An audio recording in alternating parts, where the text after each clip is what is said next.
Flexicontent allows you to upload and manage all your items using a comma-separated value file. Now this can be really helpful if you're managing a lot of items.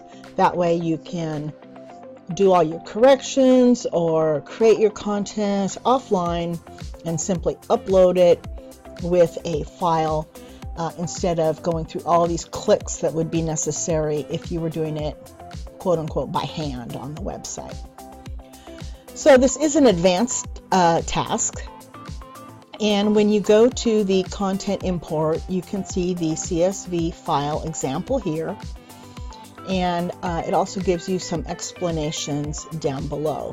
What I've done is just taken something that's really simple to just show you how it works. And let's take a look at my CSV file.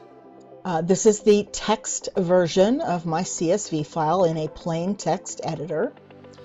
And you can see that I have the field titles, not the labels, on the first row. So this will be title separated by two tildes. Then text, which would be the description, and then the field that we just made for playing audio files. And so I have these two items that we'll be uploading. And this is what it looks like as a plain text. Now, obviously, if you have hundreds of items, it's going to be easier to manage this in a spreadsheet program that manages comma-separated value files. Let's go ahead and upload this now, or import it. And in the basic configuration, the default action is to create new items.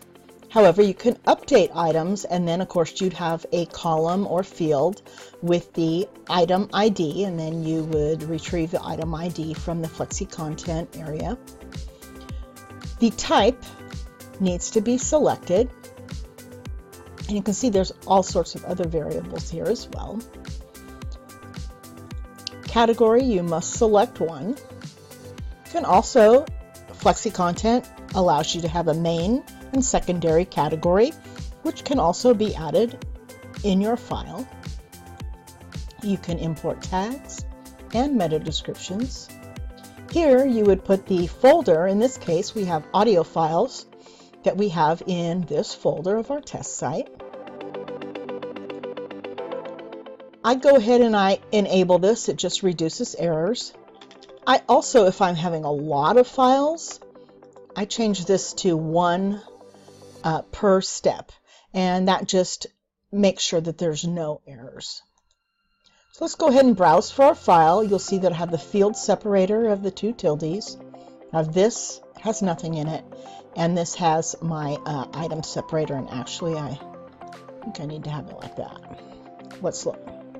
So I have my test CSV file loaded, and I can test it, but preparing it does pretty much the same thing. It just looks at the first view.